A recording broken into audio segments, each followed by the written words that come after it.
Hi, I'm Stephanie, and I want to welcome you to Mission TV Live. Tonight, we're going to be talking about some interesting parables and finding out exactly what they mean for us today. I'll see you on the show.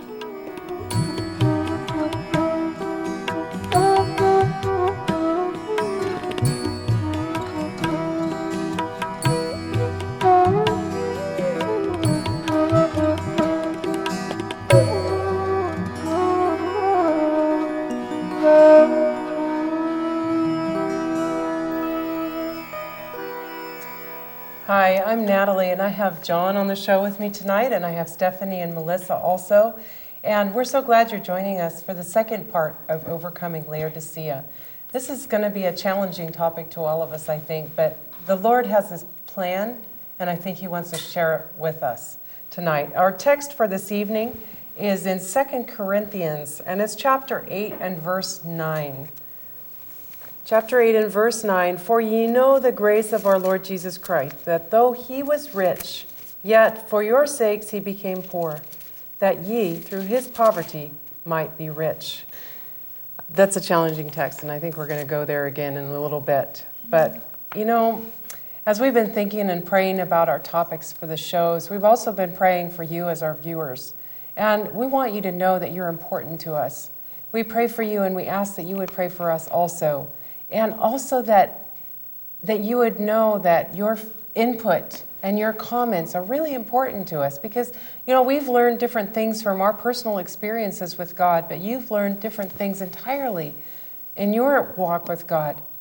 And sometimes we just need to hear what we've learned from different people's perspectives. So if you'd like to share with us this evening, anytime during the conversation, you can call us live at 423-413-7321, and you can either leave your question or your comment with the young lady answering the phone, or you can speak to us live on the show. We'd be happy to take your call. You can also email your questions to live@missiontv.com. Send them by Facebook at MissionTV Live, or send them by Twitter at MissionTV_com.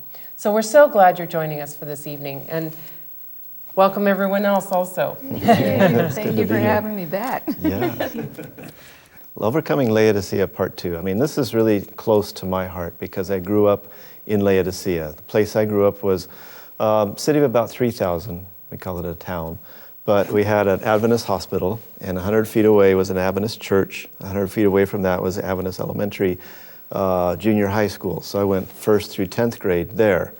And I don't think I knew my first non-Adventist friend until like college. Wow, that's really amazing, John.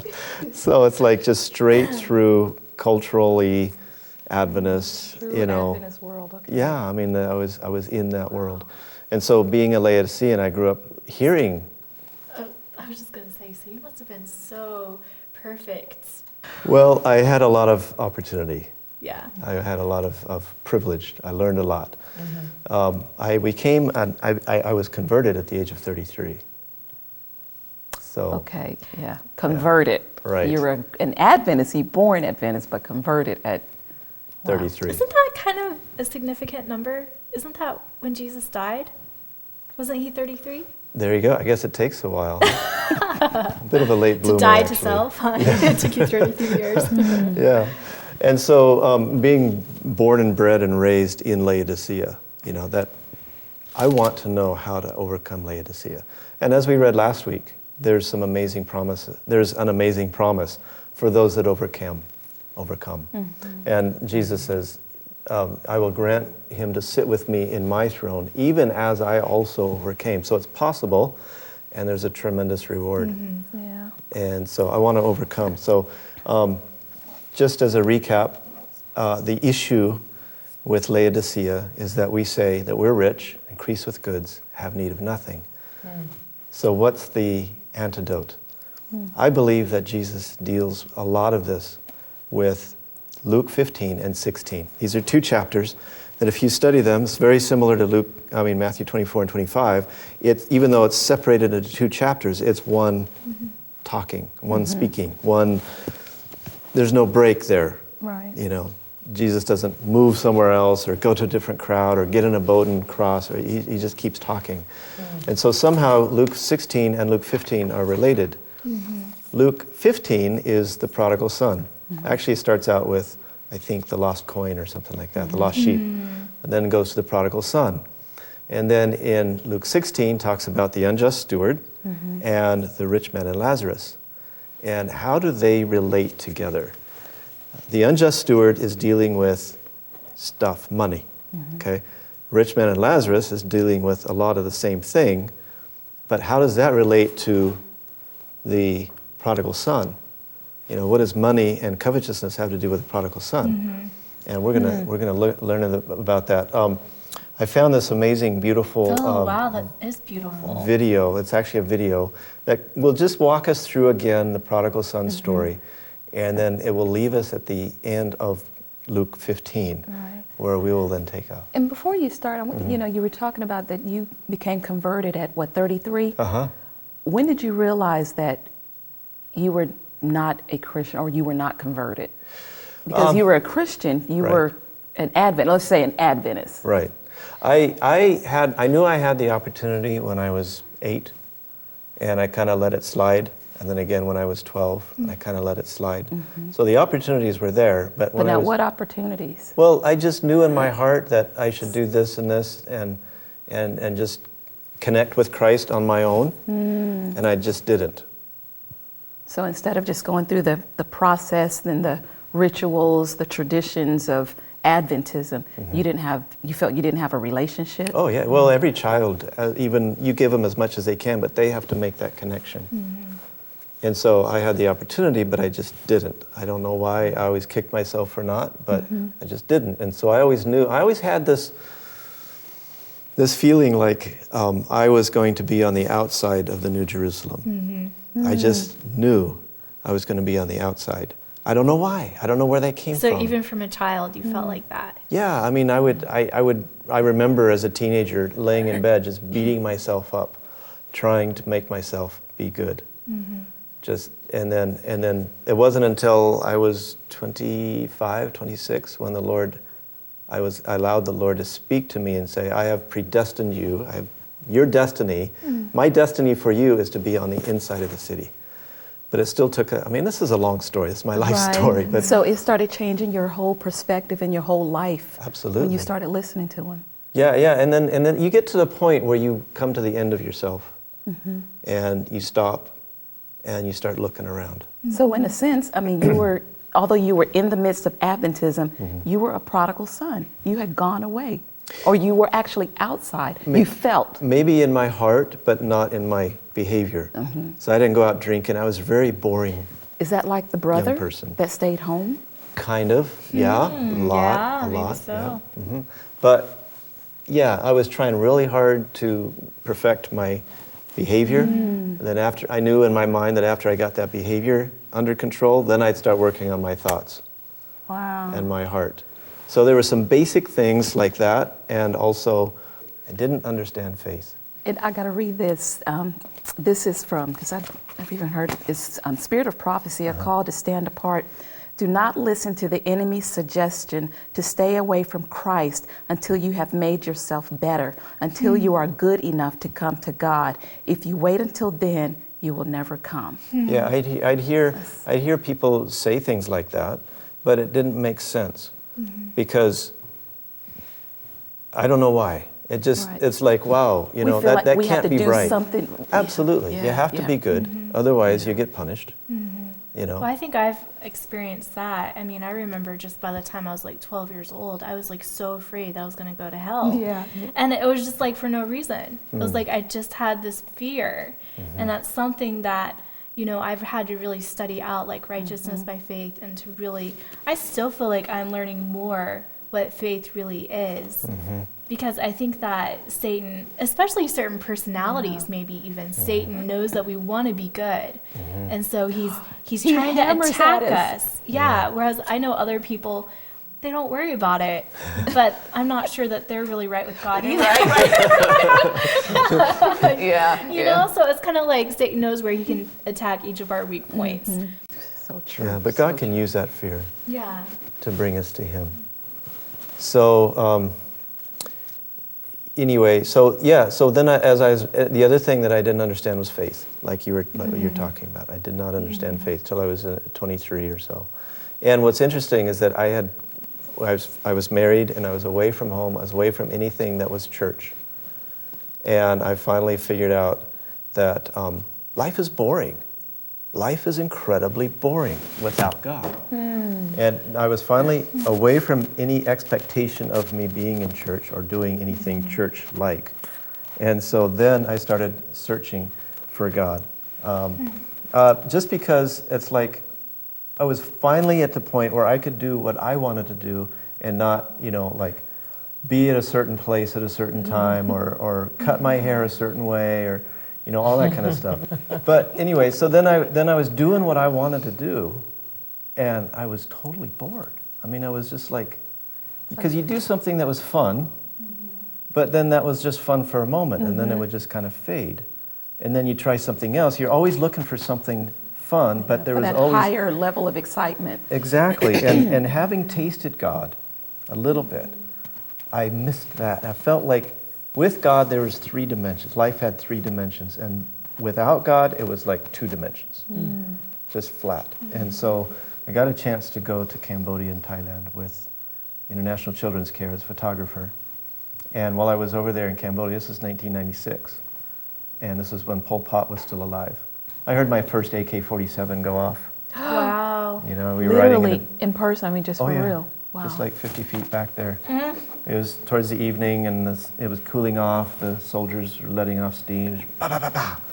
And I was standing in the back of a pickup So truck. they were just shooting into the air? Yeah. Okay. We hope They not. weren't shooting at me. Like, But I thought, because I didn't But they see did. what... They did target practice on passing villagers then. Oh, they It would was- just kill them? Yeah.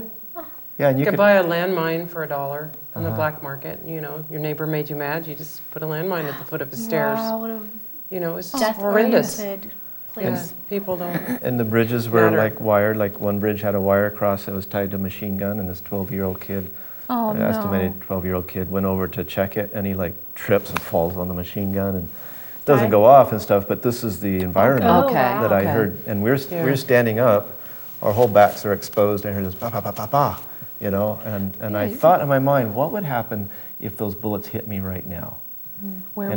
And I realized, because at that point I knew I was doing something for God, and I realized, it'd be okay. Oh, so there was a comfort and a safety in that. Oh, absolutely.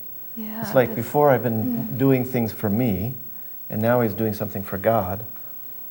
And dying in that situation would have been fine for me, because I knew I was in God's will. And this peace and this joy came over that I didn't realize it, but at that point, well, the next week I got sick. When I was up in Cambodia, I got sick and I thought I was going to die. And my natural thing, because what kind of sickness do you pick up in northern Cambodia? Who knows? So my natural thing was go home for mommy, daddy, nurse, doctor. Right. And then I thought, you know what? I'm here. The job's not finished. I would rather die doing God's work than go back to my existence and live doing my will. And that was my conversion, 33. So I know throughout my life I wanted to be a Christian, but I just didn't know how. And it took that answering some questions. So what would you say, if you could just sum it up, what was the difference in your thinking before and after that? Well, I think beforehand, I know that there was one thing that I was holding on to, and that was my career. I wanted to have my career in my hand. I wanted to control it. I didn't want to be rich. I just wanted a house, nice house, little house, medium size, car, 2 cars actually, a boat and a Ferrari. That's it. But the Lord never let me have that. In His mercy, He never let me have that. And so when I finally, and then I don't know, I don't understand. I think it has to do with being willing to die. When I was finally brought to the point where I'm willing to die, That's powerful. so I'm dead already, so it doesn't matter. It doesn't matter if I get rich or if I get poor, I'm dead. It doesn't matter if I I don't know. And I came home, and I remember when I came home, I put my career, which I'd been hanging on to, I put it in God's hands. I said, this is yours. And within a few weeks, we both had really excellent jobs. We bought a brand new house. And then like 6 months later, 10 months later, the Lord asked for it back because he asked us to move to 3ABN. And I says, Lord, I like this house. It was a very nice house. Yeah, brand new. And he says, do you like the gift or the giver? And I'm like, well, if he can give us a house, he can give us another house. Yeah. So we lost everything, sold it. That's a whole nother story. So it's in this letting go, I think. Yeah. Right. That, and the other part was I was willing to finally just be honest. And letting go and being honest. Letting go, being honest. Being honest with yourself. Being honest with myself, being honest with God. You know, a lot of times we try to be nice to God, but he doesn't want nice people. He wants honest people. Right, because he knows. Absolutely. He knows. I mean, he knows our heart better than we do. And we try to fluff and bluff and. Exactly, and then the process we're just being hypocritical. Yeah. Yeah. And when I tasted that, I really wanted to know how to keep this experience, because the experience of God was so much better than anything else I'd ever tried. I mean, it was real. It was invigorating. It was exciting. It was filling, totally filling, like nothing else I'd ever experienced. Right. See, this is captivating because everything that you're saying, this is the process of overcoming Laodicea. You know, I mean, as a kid, you didn't say, "Oh, I'm Laodicean." You had no idea. You just live in life. Right. But that's what we are doing as Adventists. Exactly. Until we get to that experience where, like you said, that I'm willing to die. Right. So as it is in the physical, so in the spiritual. We're willing to die physically. We're willing to die spiritually, dying to self, that is. Right. And the world no longer had an attraction to me. Right, because why were you willing to die?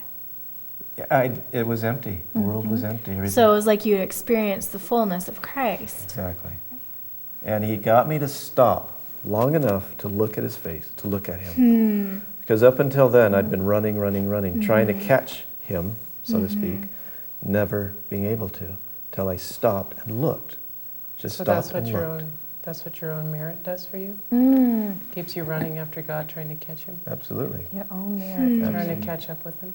So if you're trying to earn your way Trying to get to him heaven. to like me, trying to win his approval, trying to make myself be better. You know, it comes from my mind, you know, when you said that, it's just all of this process we do and how much of it is really establishing a relationship.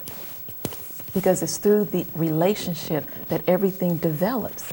You know, we wake up, you know, we open our eyes, we're no longer asleep as Laodicea because we're in this relationship and we're actually living it. And not just doing it, but we're being it, not just feeling it. Being it. Yes. But it was when I looked at Christ, when he touched me and I started to realize my need of him. The other thing that I really liked, that I think was part of it, was that I saw a country that had no Jesus. And I realized I like his form of government. Right, because the government there was very Chaotic. It was terrible. awful. Yeah, might makes right. Based on pagan principles. So, so is that we're looking at God and seeing God and his willingness and tasting him, just tasting, you know, taste and see the Lord is good. Yes. That's what gave me, and I came back. You know, before then, when I would go to church and they'd ask me to pray, it's like, and then all week I was trying to build up the courage. Just to pray. Just to pray in Publicly, front. yeah. And then I'd pray and it's like, it'd take me like a week to recover or 2 weeks just to recover. And it was so hard to do spiritual things. And then when I came back, I was like, you think the pastor let me preach? Really? Wow. I actually asked him if I could preach and he said yes. And I preached my first sermon. I'm just like full throttle, you know, find God. Find God, he's like the biggest drug. I mean, I never got into drugs, but he's like the biggest high Excitement. I'd ever found. And it's like, what do I have to do to get that? And so I started, you know, reading the Bible and getting just high and excited about the Bible because it just came alive. And that's so powerful there, because I mean, I've heard people say, you know, we all have a hole in our heart and we can all really be addicts to something. If we're not filling that place with God, we're trying to fill it with something, even if Right. it's not something recognized as a drug. Right. One of the problems, I think, though, is that we hold on to things. We want Christ, but we're holding on to Yes. something for our self-preservation. And it wasn't until I was willing to die Letting it all go. that I could take Christ and let go of my control till I could grab Christ. And that's exactly what we're talking about here. And I think we're going to skip this first video because it's the prodigal son story, and we kind of know what that is. So let's say the prodigal son story happened, and we're going to go straight to So the younger end. brother went away with all the money, lost all the money, and came back again. Yes. And the then- father was excited Yes. and greeted him with a robe and his ring and a party. And so Right. there we are. Yeah. Okay. But so the elder brother was angry that the father had spent all this money on this wasting Party son, for this boy. this worthless son, or his worthless brother. And look, in fact, let's look in there what the son said to the father. Here I have served you all these years, and yet you never gave us me a kid. Okay? So I've served you all these years, and you've never thrown a party for me. But as soon as this thy son was come, which hath devoured thy living with harlots, thou hast killed for him the fatted calf. So in other words, you spent a lot of money on this kid that's already wasted all your money, all this money of yours. But you never did anything for me. Now, I want to point this out because this is incredibly important. And this is the keystone. This is the reason why Jesus spends the rest of chapter 16 talking and giving those parables, is because he's dealing with the elder son. See? Because the elder son has this attitude. So really the story is for the elder son, Yeah. that It's type a of people. twofold Well, story. it illustrates the father's love for the lost. Right. Because actually the parables right before this in Luke 15 are also really valuable. It's about the lost. It's about the lost and the Seeking the value lost. that God places on the ones that are lost. Right. And how, he's trying to encourage us to have that same kind of attitude. So Right. that's so neat. So the stories that Jesus was telling before the prodigal son were about the lost, but then after the prodigal son, they were referring to issues dealing more with the elder brother. Absolutely. So really the prodigal son was a transition between two In the middle of his thoughts. sermon or, Yeah. Right. And he's dealing with the elder son for a very specific purpose. And we'll see that as we go. But he says, he doesn't, He says, he has devoured thy living. But when the guy left, he asked his father for his portion. He didn't ask for, give me your money. He asked for his portion. well, see, this is the... So it's interesting. This Okay, is go the thing ahead. about the elder son, is that why is he there? Why did he stay? What's he looking for? And I think from this that he's looking for payday. He wants a paycheck. Because he has not entered into the father's heart. If he Yeah, had, he's not happy to see his brother at all. even though he had been with his father, he had not entered into the heart of his father. As in he's not sharing his father's emotions. Exactly. He's not Right. sharing his father's values, love, emotions, caring for the other The son. brother that was lost. I mean, He's they at didn't know what happened to him. He left. He's at total odds with his father. Do you see the parallel in this? Oh, absolutely. You know how sometimes we can just go on and on, oh, such and such, they left the church, they're doing this, they're doing that, da da da da da da. And, but I give my tithe, I do this, da da da da, just running down what I do and running down what they're not doing and they're not. Wow. Yes. And this And ties in that's with the point Yes. that's coming. this ties in with Isaiah 58 that we talked about last Last week. No, it wasn't quite that long Felt ago. like a while ago, but But it was like, Lord, how come we do all this stuff? How come we fast and how come we beat our brows and you don't see? Where's the payday? What's wrong with us? And why Yeah. are we doing this and you're not doing anything for us? Right. And we're doing it For for a payoff as Exactly. opposed to love. And that was my first 33 years of my life, is trying to be a good For the reward. Christian so I don't end up in a bad place. See? But I haven't Yeah. Oh, so really the solution is, like you said, to enter into the Father's heart Exactly. and to share his heart's desires. Exactly. And this is what happens when we spend time with Christ and we don't enter into his heart. Okay? We end up like the elder brother. He gets angry Whoa, when other that's- people start coming in. So powerful that you can spend time with Christ, but not enter into his heart. Yeah. And spend time with Christ, what does that mean? It means go to church, Right. pray, read your Bible, all that kind of stuff, but not entering into his heart. I've never So really, known you. you're not in Christ. Absolutely. You're around it. Yeah, you're And near. you're not letting And him Christ in. is not in you. Right. Right. So many times, it says, Jesus says, I'm the vine, you're the branch. I am You often abide. the branch that has my roots in myself, and I have leaves, and I entwine around him. But So I getting no look- nourishment or anything from him So I- because I have my own. Exactly. So I Sustenance. look like Trying a to be our own Christian. vine. Yeah, I look like a Christian, but I'm not. I'm a selfian.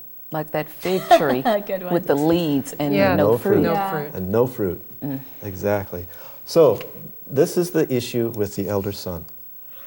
And the father says unto the son, this just, it draws tears to my eyes, because the father says, Son, thou art ever with me, and all that I have Is is thine." thine. And he's saying that to the elder brother. To the elder right? brother. So this elder brother's been working every day, working his tail off in the fields, complaining in his mind, the father doesn't appreciate me, I gotta work hard, so maybe when he dies I can get his money. And the son my brother took off with all the other money, so I only get half. He's taking my money, because he wasn't really worried about his father's living. He was worried about His own. he's cutting into his inheritance. Yeah. See? Because that's what his father had left. So he's there for a paycheck. Okay? And then, but the father says, Son, You, everything that I have is yours. And how much time did I spend as a Christian not knowing that everything that God had was mine? And how does that apply exactly? Everything that God has is yours. Okay, let's say driving down the street and I look at a Rolls Royce. I can never afford that. No, that's not true. That's mine. That belongs to me, because it belongs to my father, and everything that belongs to him belongs to me. God's just keeping it with that man for now. Probably out of mercy, because that's his reward. That's probably the only reward he will reward. get. Yeah. And then look at the example when the Israelites were being led out of Egypt. Where did their riches come from? The Lord Egypt. told them, go and get that spoil Right. from the Egyptians, the very ones that enslaved them. Right. But then look at it another way. Every resource in the universe is available. Mrs. White says that. She says that, the most trembling, weakest soul relying on Christ is more invincible than the mightiest armies in the world. That was a Why? powerful quote. Yes. Because, all of heaven, all of heaven is at the disposal of the one person that needs his help. But what is that telling us? We have all of this power at our disposal, and what are we doing? We're just walking around worried about, we're going to be able to survive, we're going to be able to eat, we're going to be able to get... And we hoard what little we do get instead of... Exactly, that's the issue. And that's what brings us into the next one. So he says, all that I have is thine. This is God speaking to us. The flip side of that is all that we have is his. See, so there's this beautiful thing. Okay, so the unjust steward. You know about the unjust steward, which is dealing with the elder son. Okay? We've got this little video that we're going to show. He also said to his disciples, There was a certain rich man who had a steward, and an accusation was brought to him that this man was wasting his goods. So he called him and said to him, What is this I hear about you? Give an account of your stewardship, for you can no longer be a steward. Then the steward said within himself, What shall I do? For my master is taking the stewardship away from me. I cannot dig, and I am ashamed to beg. I have resolved what to do, that when I am put out of the stewardship, they may receive me into their houses. So he called every one of his master's debtors to him, and said to the first, How much do you owe my master? And he said, 100 measures of oil. So he said to him, Take your bill, sit down quickly and write 50. Then he said to another, And how much do you owe? And he said, 100 measures of wheat. And he said to him, Take your bill and write 80. So the master commended the unjust steward, because he had dealt shrewdly. For the sons of this world are more shrewd in their generation than the sons of light. And I say to you, make friends for yourself by unrighteous mammon, that when you fail, they may receive you into an everlasting home. He who is faithful in what he is least is faithful also in much, and he who is unjust in what is least is unjust also in much. Therefore, if you have not been faithful in the unrighteous mammon, who will commit to your trust the true riches? And if you have not been faithful in what is another man's, who will give to you what is your own? No steward can serve two masters, for you will either hate one and love the other, or else he will be loyal to one and despise the other. You cannot serve God and mammon.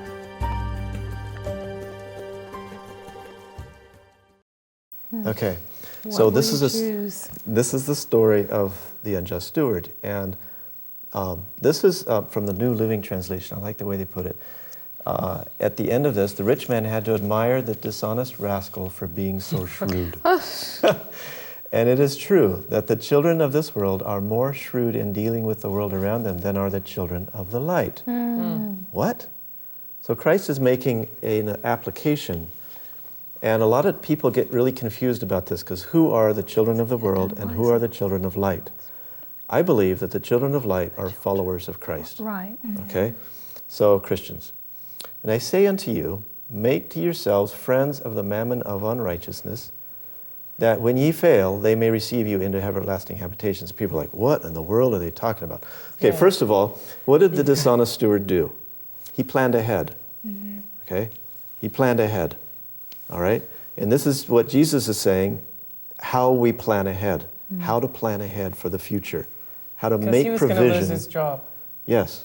He's going to lose his job, end up out on the street, and he says, I don't want to be on the street, so I'm going to plan ahead. I'm going to make provisions for my future.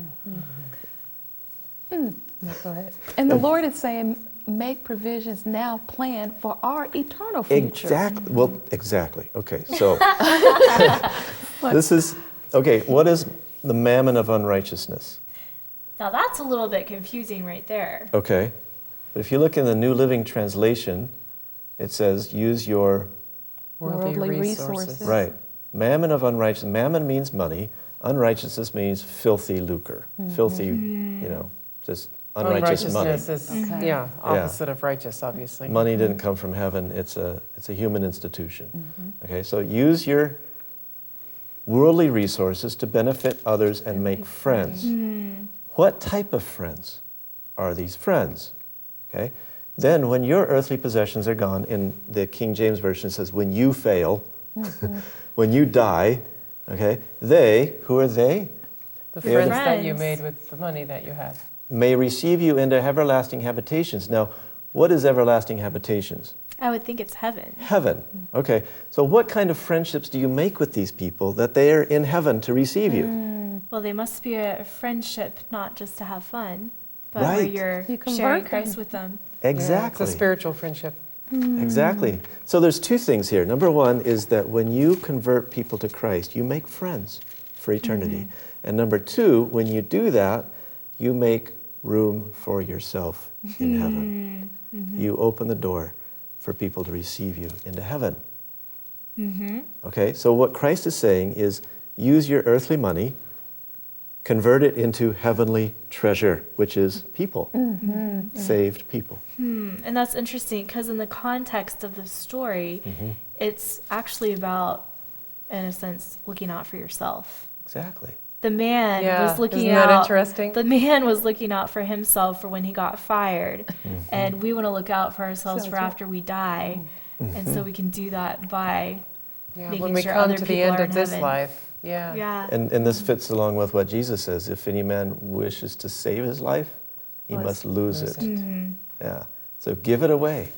I was going to say, because that's just like our riches. It's like you try to hold on to it and do nothing with it, but put it in the bank or in the stock market, and what happens? You end up losing it instead of opening your hands, giving it to how and where the Lord would have it to go, and watch it multiply for eternity. Then you get the joy now and the hope For the future. eternity. And joy for eternity. Yeah. Can you imagine? And you know what? When you were going through and explaining about, the riches and about, of course, God, our Heavenly Father, and He owns everything, why should we fear not having? Exactly. Not that we're examples at all, but we have lost everything, literally. But Lord knows I don't look like I'm going hungry. Right. What lackest thou? Exactly. But there's an experience that a lot of us don't get to have with the Lord one-on-one and literal miracles because we want to allow ourselves to step out on faith and surrender everything. To be in the position of need. Exactly. And I'm not saying to go through this poverty because everybody's not called to that. Right. And I pray. No, anyway. Yeah. right. But Subject for a different show. Exactly. But for those that the Lord is calling, He has definitely blessed some people with resources, lots of financial resources, and others lack. And He was like, the poor you have with you always. So when will we allow ourselves to go where or how far the Lord would have us, even if it's down to nothing?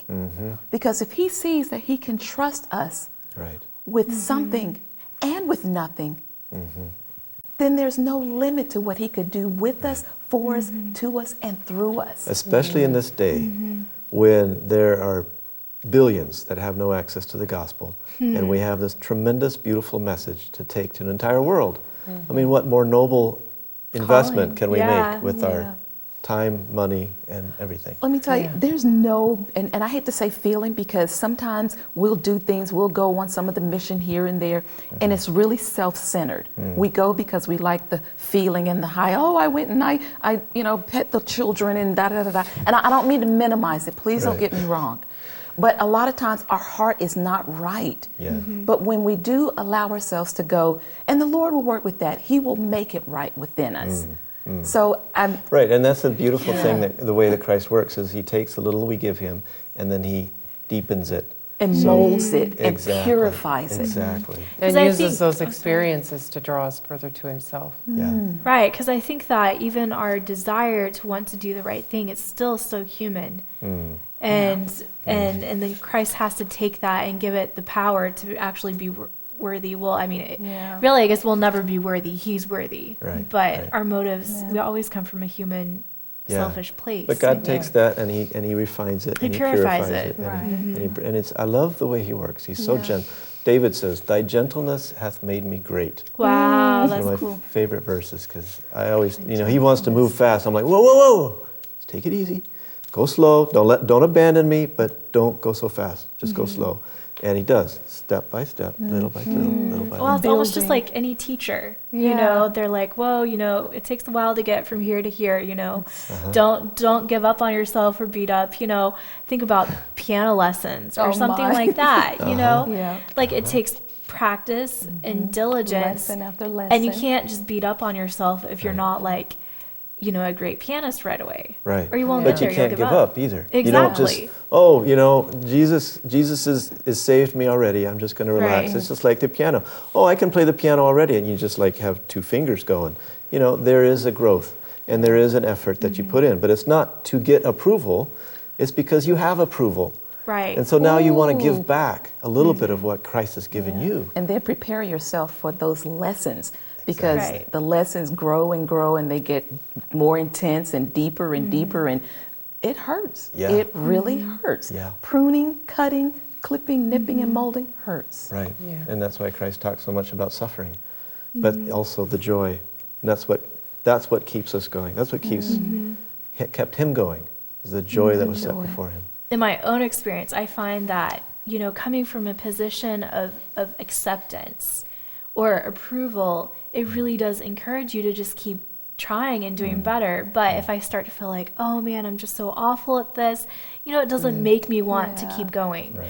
And so I find that in my spiritual life too. And it's something that's honestly still clicking, it's clicking more and more.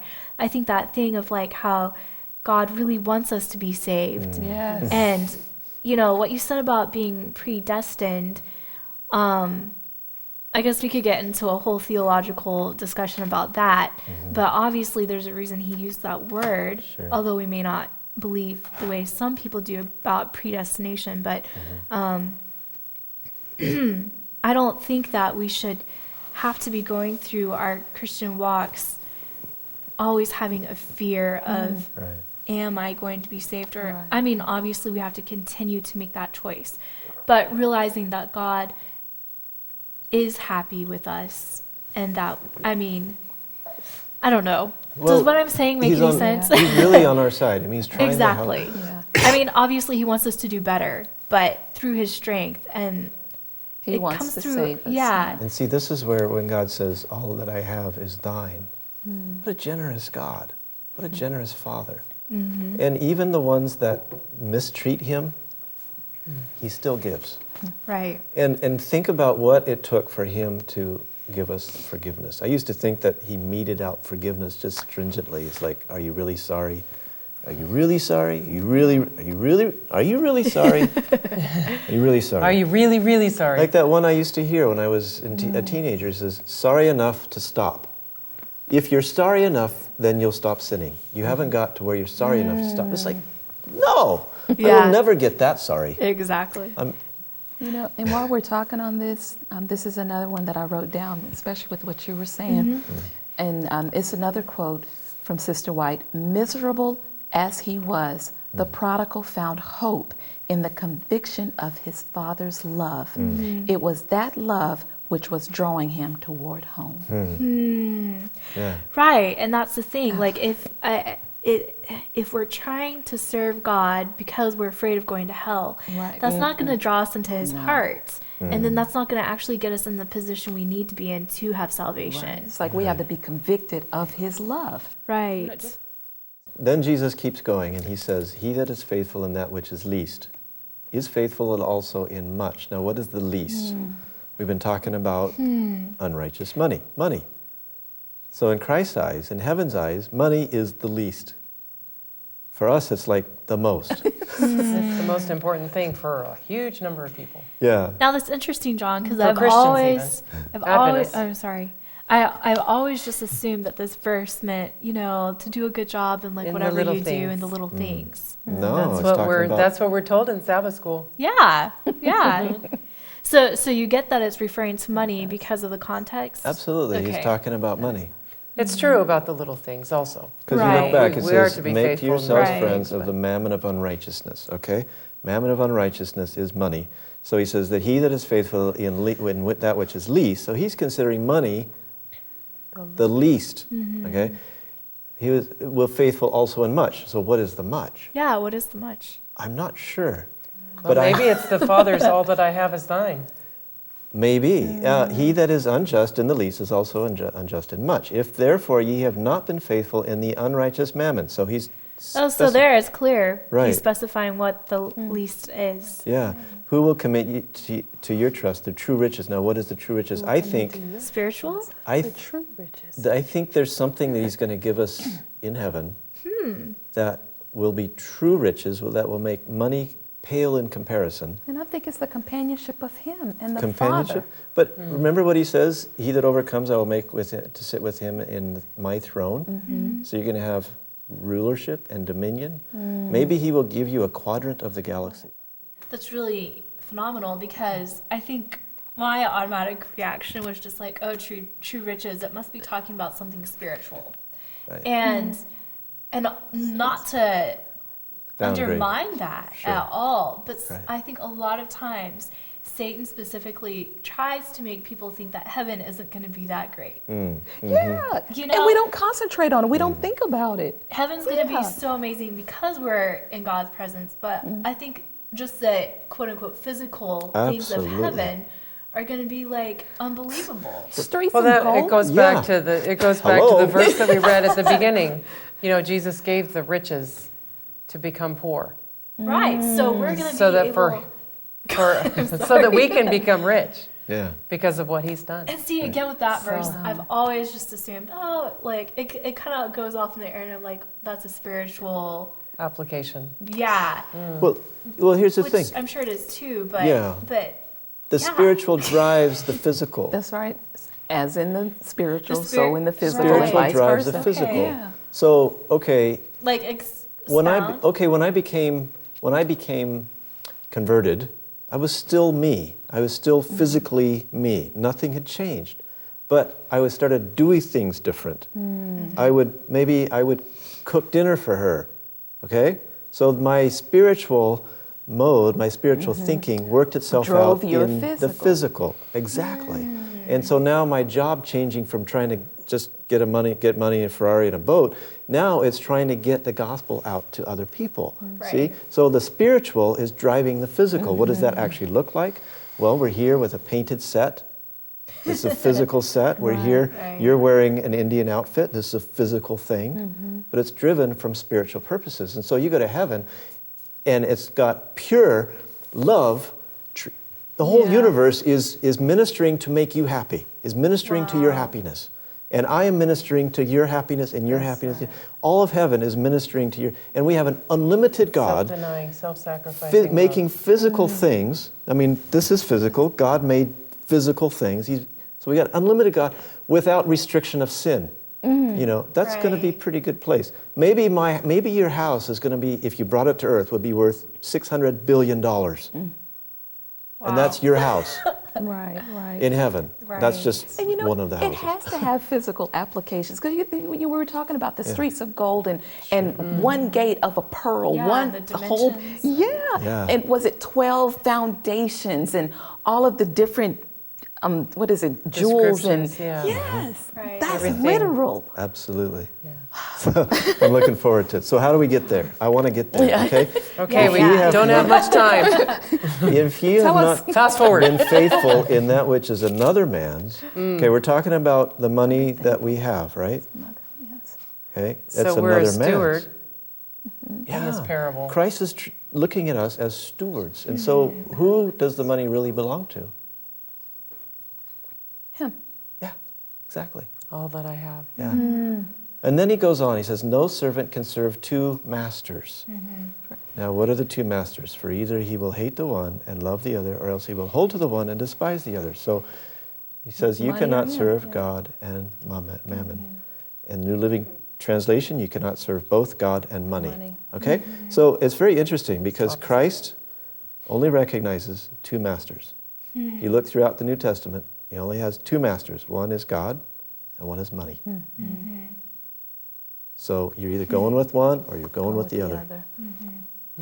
And iterate or reiterate the fact that it's not wrong to have money. Oh, absolutely not. Money is a It's- talent. It's a gift.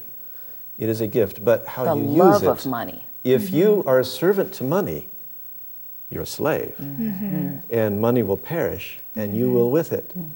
But if you are a servant to God and you seek God, then money becomes your slave, your servant. And you work it to And exactly. And you use it When we recognize the stewardship. for the good of Right. others. And our responsibility. Right. Yeah. And the What a Pharisees blessing. also, who were covetous, heard these things and they derided him. In other words, they scoffed at him because they were covetous. In the New Living Translation, the Pharisees who dearly loved their money, Dearly loved. dearly loved their money. Scoff. And so Jesus then brings up the rich man and Lazarus. And Oh, we don't wow. have time to watch this. I would love to watch, in fact, I think we're going to watch this. This is a trailer Yeah, for can we watch it? a 15-minute movie that was done by the Crown organization. You can watch this thing at the Crown, www.crown.org. It's a beautiful thing and just brings it to life.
God of Abraham.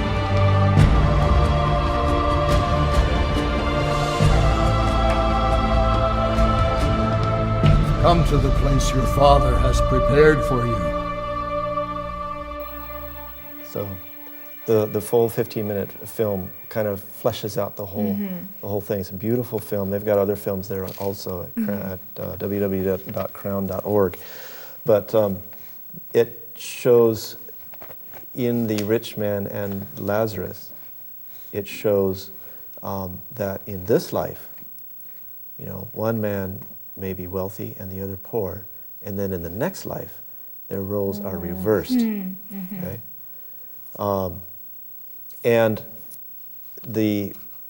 when the wealthy man wakes up in hell and he realizes what's happened, he starts to be concerned about his brothers.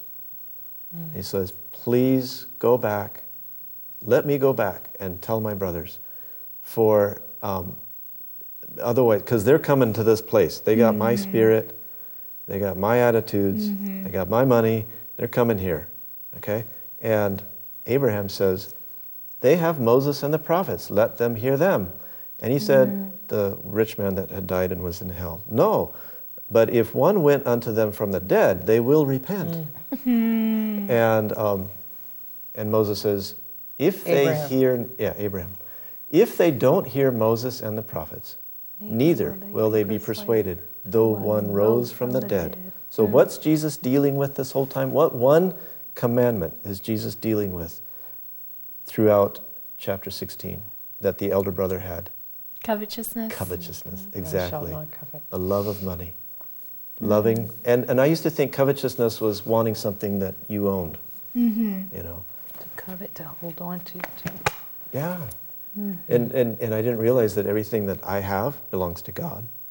And when I use something that it was given to me for the purpose of forwarding His kingdom, when I use it for myself, I'm coveting. that's embezzling. Wow, that's really, Embezzlement. Yeah. that's really, I don't think very many people look at it that way. I mean, we've always, just growing up, to covet is when you want, like, I want your shirt, like when you take want it off something and that give it to isn't me, yours. Yeah. Right. But the concept that even the things in our possession aren't really ours. Right. Right. Yeah. So basically, for us, what that means is that anything that we spend on ourselves that's above and beyond the basics of life, of living, is embezzlement, because that was given to us for the sake of bringing this gospel to others. This So gospel- anything extra above the basics that God gives us, Right. He doesn't want us just spending it on Ferraris or whatever. He wants us Exactly. to spend it on making those friends that will be in heaven forever. for our future. See, and Jesus says, this is why Jesus says the children of the earth are more wise than the children of light, because at least they plan ahead. They make provisions for the future. Right, it's for our future. Exactly. It's to, what's the right word? To secure our future. And Yeah. as you're saying this, what came to my mind was Jesus. Jesus didn't have a surplus. He didn't have any. He didn't even have, a place to lay his head. Right. So he did not hold on and save and have all of this. Yeah, and you look at this is where we're at, and this is the culture that I the grew up in. chart. You can see the chart, yes, and this is The chart visits us frequently on Yes. Mission TV because the it's reality. Just- it's a very visual representation of where we're at. Yeah, and this shows us that we're not following Christ's commandments. We're coveting, we're embezzling. We're embezzling from the King of the universe, and it's going to be to our own hurt. Now, it's interesting in this chart because even though giving to world missions has obviously gone down, tithe has gone down too. Yeah, during the, and In the I think it last- follows the economy. Okay. So But do you think people aren't all even giving tithe? only about 30% are actually giving a full 10% Wow. of tithe. But I think you set the groundwork at the beginning, John, when the two of you were talking, because if the heart isn't changed, we have to go through, and do what we're supposed to do. But if the heart isn't changed, and if we're not doing these things out of a love and a service for the Lord, it still will avail nothing. So really letting Christ into our hearts and surrendering, that's the real key thing about overcoming Laodicea. I think it's both ways. You've got to do the physical act. Well, yeah, that's my point. That's my point. It goes together. Right, because you gave the example of like going overseas and so forth. You can take a rock-hard atheist, send him over there with the group and let him experience it, and prayerfully his heart would be broken and changed.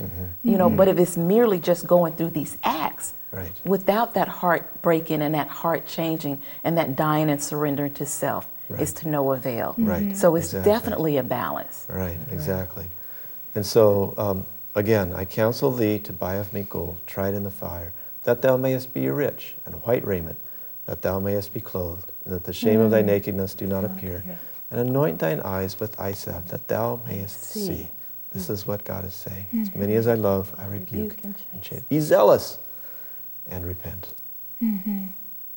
So, there you go. There's the teaching of Jesus, and there's the call, and the benefits, the beauty of giving all into Christ's hands And overcoming Laodicea. and overcoming Laodicea. Good morning. Wake up. Yes, letting go of these little trinkets that are holding us back, letting go of our little security. It makes me think of in Romans when Paul says to let go of the weight and the sins that so easily beset us and keep running forward. Yeah. Well, thank you all for being with us this evening. It's been a blessing to be part of the discussion. I think we've all deepened our understanding a little bit. Maybe we see God a little more clearly now. And I just want to thank our viewers for sharing this time with us also. And your comments and your questions, I'm sure some have come by email that I don't know about, but I just want to challenge you also to read these studies, read these parables for yourself. There was a quote in there from Christ's Object Lessons that we didn't have time to go through, but read these things. Mrs. White expounds on them so beautifully, and learn the Father's heart. Just open yourself to that love that He has for the lost, that He talks about in the parables immediately preceding where we started this evening. And just open your heart to Him and let Him fill you. May God bless you until we see you next Monday night at 8 p.m. on Mission TV Live.